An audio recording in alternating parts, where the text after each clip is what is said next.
Yes, welcome to a marriage masterclass with Jesimiel Ogbe. I've been in love for over 40 years with my wife. God has kept my wife and I for over 35 years in marriage. If you add courtship, that's over 40 years. And I want to be sharing with you in this masterclass all the great things that we have engaged that worked for us in the course of marriage.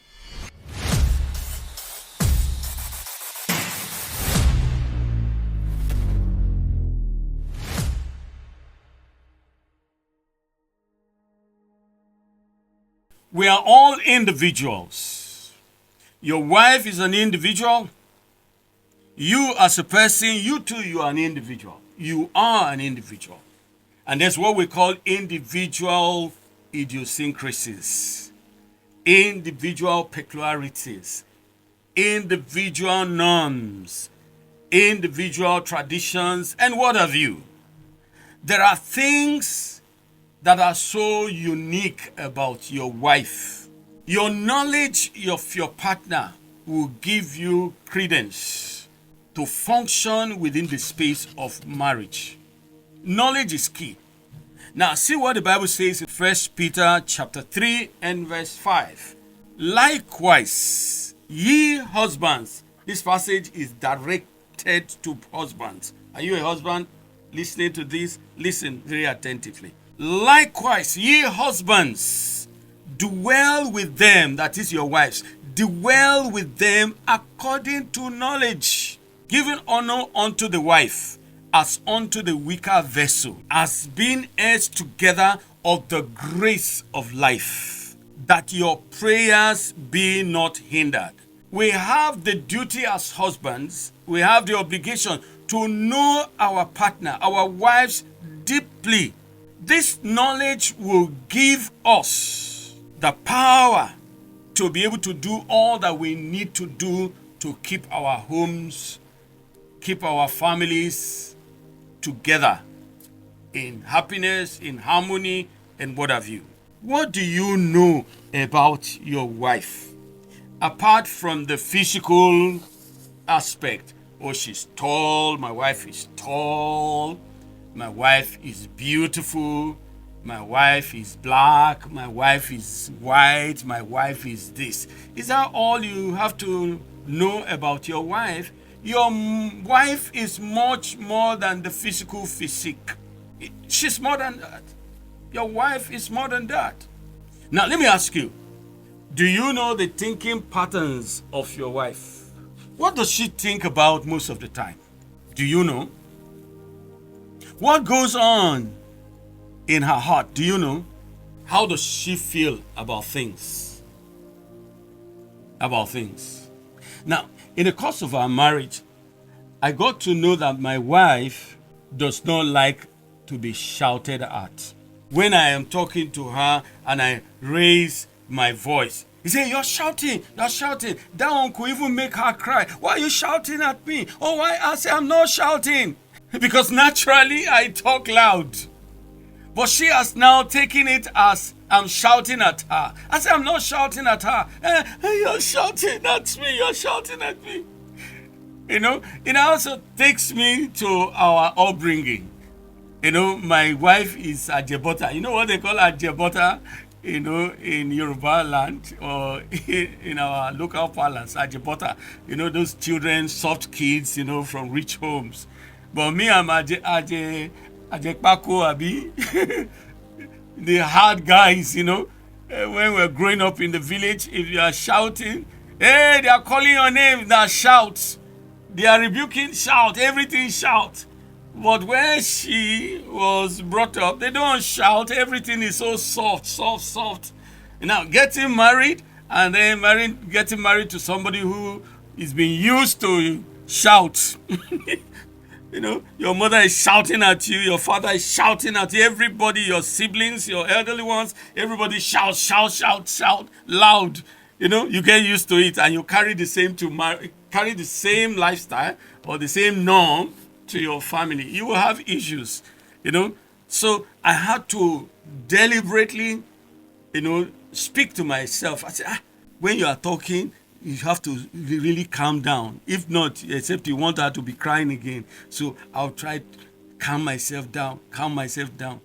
Let me tell you, it's a big journey for two of us in that aspect, because when she says some things, and I want to respond, particularly when I'm agitated, there's a tendency for the voice to rise and say, "Hey, you want to shout again?" I say, "Okay, I'm sorry.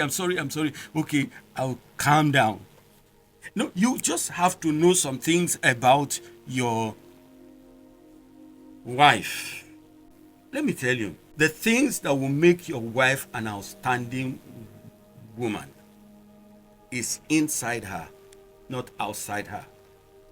It's just like treasures are hidden in the mother earth. Until it's excavated, until it is drilled, until it's brought out, you won't take benefits. There are so many things that are embedded in the heart, in the mind of your wife. So it's your duty as a wonderful husband to go deep into her to bring such things out. And you can do that by asking meaningful questions. You ask her in a relaxed moment of your discussion, when you're discussing with her, maybe in the course of lying down on the bed, or not, you sit down, I want to be asking you questions. No, relax yourself and ask some potent questions, to learn, so that you get to know her. Now, for instance, you can ask about her fears. What are your fears? What are those things that get you agitated? What are those things that frustrate you most often? I remember asking my wife such questions. I said, "What's the problem?" He said, "You are my problem." I said, "Me, your problem? When I talk, you don't listen to me the way you should listen to me. That's why I'm feeling this way." I said, okay, what do you want me to do? Just give me your time. That's all that I want. I said, okay. So I try to give her time, like I was saying the other day. When she's talking with me, I love reading. I carry my book to be reading or doing something and say, "Hey, you are not listening to me again. You are not listening." And then she will now get angry and stand up and say, "Okay, since you are not ready for this discussion, you're not ready for this conversation, when you have my time, I will come back." And she will walk out. I say, "You are walking out on me, eh? You are walking, okay, I'm not walking out. But you too, try and do this. Try and do that." So it's your duty, beloved, as a husband, to ask your wife, in love, of course, ask about those things that frustrate her. Ask her about her dreams. What are your biggest dreams? What you really want to contribute to life? At the end of your journey on earth, what would you have said, "I have bequeathed to the successor generation"? I was reading the scriptures and I found out the fantastic prayer that David prayed in the book of Psalm 71 and verse 18. Let me read it to you. Very powerful. Psalm 71 verse 18. David prayed. He said, "Now also when I am old and gray-headed, O God, forsake me not until I have showed thy strength unto this generation and thy power to everyone that is to come." I love this prayer because David prayed to be relevant to his current generation and to the future generation. So David was generation friendly. He was an advocate of each generation. He was looking forward to bequeathing to the next generation all his experiences with God, all that he has learned, the abilities of God, all that God has done through him. He wanted to be a testifier of the glory of God, of the power of God, of the strength of God to his own generation and to the generation to come. So I know God has answered this prayer. You know what I'm saying? So because till today, over 3,000 years ago that David passed through this planet Earth. Till today, we are still making reference to David. Go read the book of Psalms. You will see that the man has not truly died because he has bequeathed to successor generations great things that people are benefiting from. I just read this passage to you now. It will bless, it has blessed me. It will bless so many people. So many people. So ask your wife, what are those dreams that you have? What do you want to leave behind? What do you really want to leave behind? Help her to think inwards. Maybe she has not been thinking about her dreams. Ask her to think about her dreams and see how she too can make contribution to her world. She will find the greatest fulfillment if she can identify such dreams, and if you can also help her fulfill all those dreams. When we were in the university, my wife and I, the first time I sighted her was in the fellowship of Christian students, in the University of Jos. The first attraction that I had was when she came out to make her presentation, to sing. And from that time till now, she has improved in her dream to bless the world with the talent of singing. Today, she has about 5 albums to her credit. Very powerful. Very, very powerful.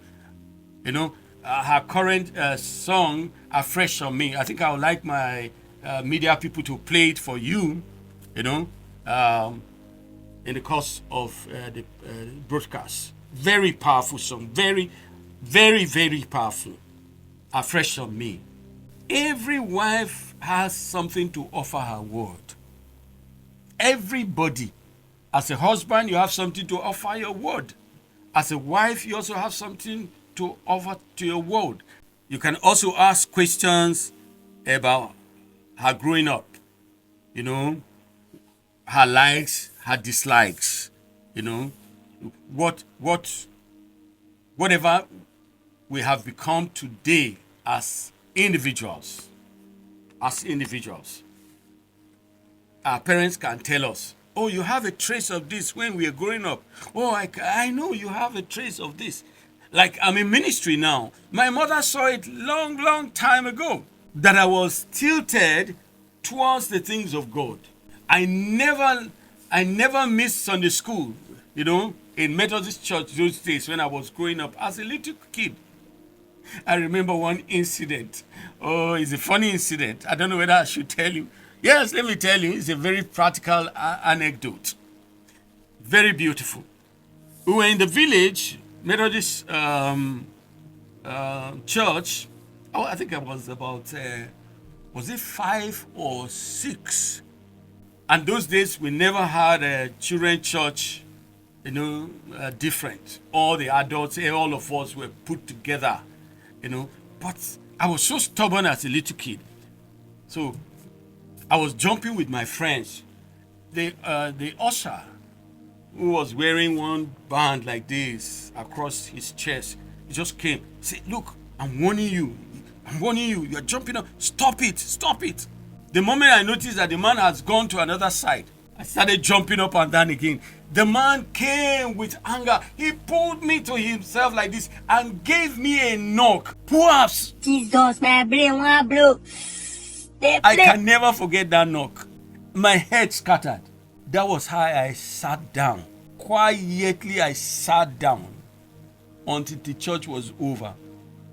Now, I didn't say I was not going to go to church again because the man gave me a knock. No, I was still interested in going to church, going to Sunday school and all that. Now, as a little kid, you know what I was doing? The man was a palm wine tapper.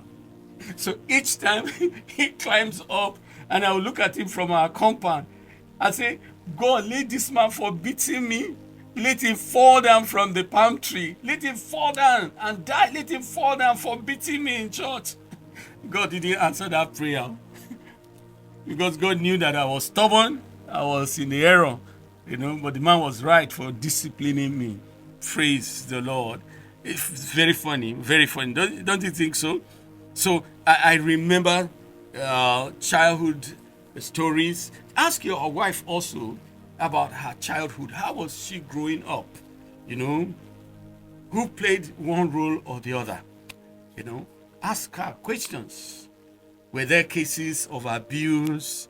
Were there cases of this? You know, ask her questions, because sometimes when you see your wife, you know, sitting down in one place and thinking, and then the next moment tears are coming down. Things are bothering her that she will not want to tell you if you don't ask. Because it's not normal for somebody to sit alone without talking to anybody, and then the next moment tears start coming out. Maybe she remembers disappointments. Maybe she remembers some things that were done to her, her hurts and all that. As a husband, you are meant to help her leave the past, to forget the past. You know, by encouraging her to leave the past, by encouraging her that she's forgiven, that no matter the sin she has committed, God has forgiven her and she should move forward. You are the one to do that work. Okay? Now, if you observe and listen actively, I can give you guarantee that your wife will be able to open up to you. You know, you have to understand that there are things that we call or words of affirmation. Words of affirmation. What you say to her that will enter her and say, yes, I got it. I got it. You know, my wife likes words of affirmation. When I affirm her, oh, you did this well. Yes, that's splendid. Keep it up. Oh, you sang well. Yes. No, you can do it better. Do it this way. You are trying. You are working. No, she likes it. She likes to be encouraged. I think every wife wants to be encouraged. The greatest form of encouragement should come from you, the husband.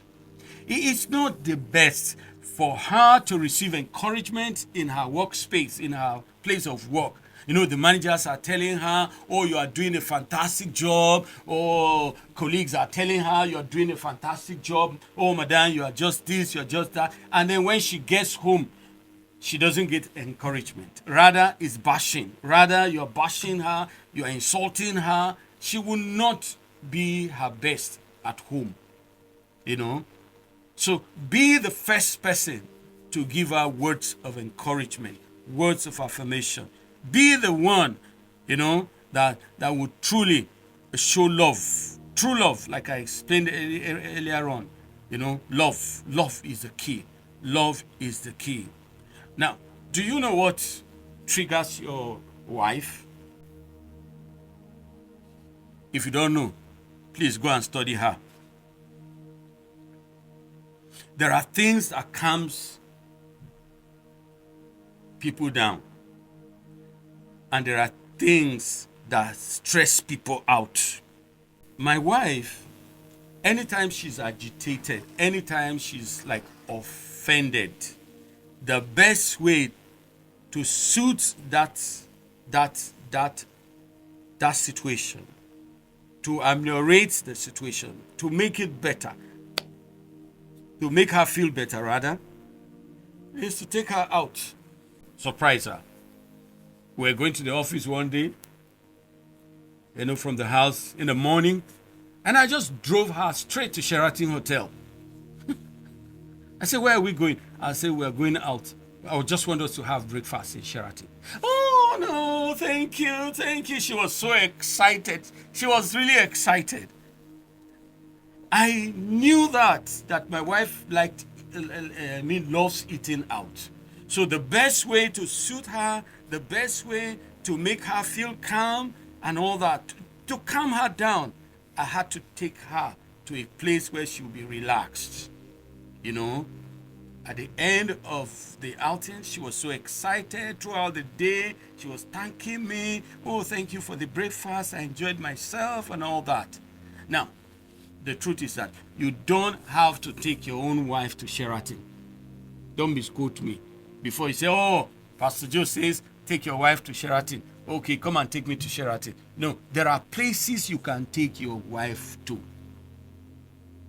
At your budget, at your level. as you practice it at your level, definitely a time will come you go to Chinese restaurant, and have good time together. Okay? As I try to wrap up, one of the greatest things you would do for your wife is to help her pursue her goals in life. And you cannot help her pursue her goals in life if you don't understand her goals, her values, what gives her meaning in life. You cannot afford to encourage her if you don't know her passions, if you don't know her struggles, what she's struggling with. Can you come into her space to help her out of the struggles? If you can, why not? Why not? Why not? Try as much as possible to be a true friend. If you are truly a friend to your wife, I think she'll be in a better frame of mind to tell you things. Because friends tell their friends things. Friends tell friends things bothering them. So your relationship should not just be only on the basis of, oh, my husband, my wife, and the husband, and this. No. If you're friends, you'll be able to open up to each other. Thank you very much for tuning in to our marriage masterclass. You've been blessed, I do believe. Please, I urge you, try as much as possible to share with others. There are many marriages that are crumbling today. There are many marriages that are suffering today. Please, let your friends come out of every quagmire that they have found themselves. Okay? Help them by recommending this masterclass, to many people that are getting ready to get into marriage and people who are already in marriage. This teaching is tuned to balance the two, intending couples and then people who are already married, to bless them a great deal. Okay? Thank you for sharing. Thank you for liking. Thank you for making comments on my YouTube channel. Okay? Try as much as possible to subscribe. If you have not subscribed, please do me that favor and subscribe, so that anytime I finish any of the classes, any of the lessons, you will be alerted and it will bless you greatly. Okay? Bye-bye.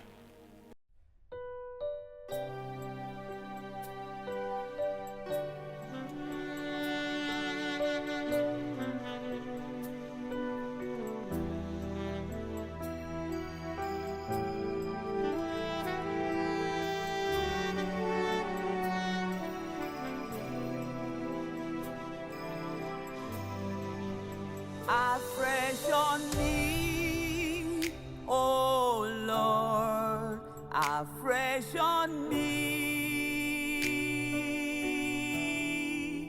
I need your power from on high, afresh on me.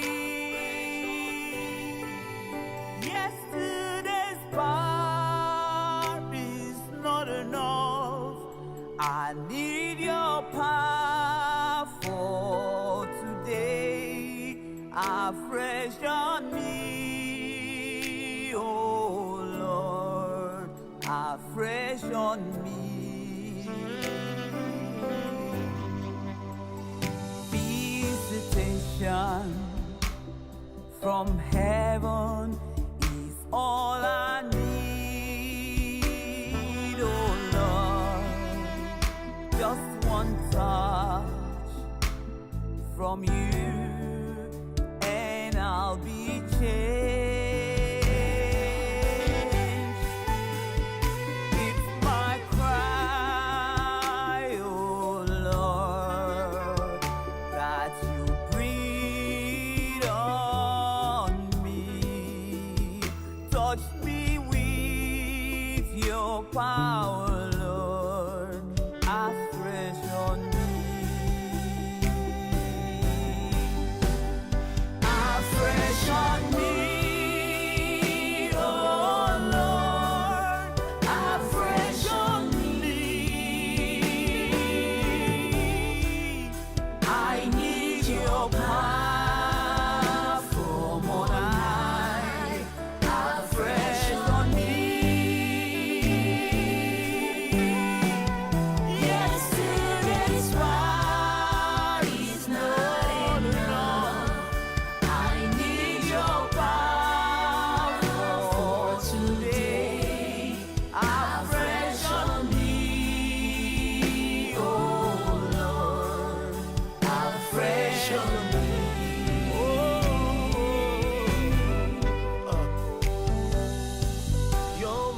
mercies are new every morning, and great is your faithfulness. Oh, I need you, Jesus. Every minute, every hour, I need you. I can't live a day without you. I need your strength for every new day. Fresh on me, Jesus. I need your grace. Fresh on me.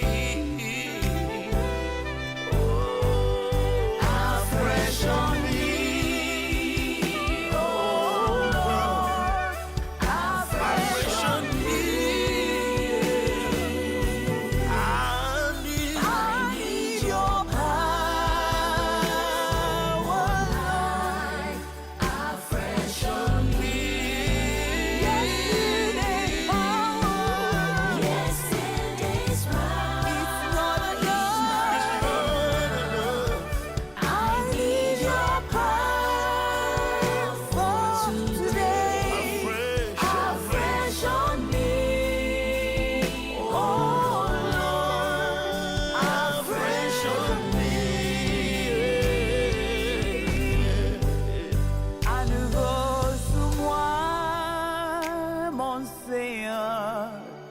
À nouveau sous moi,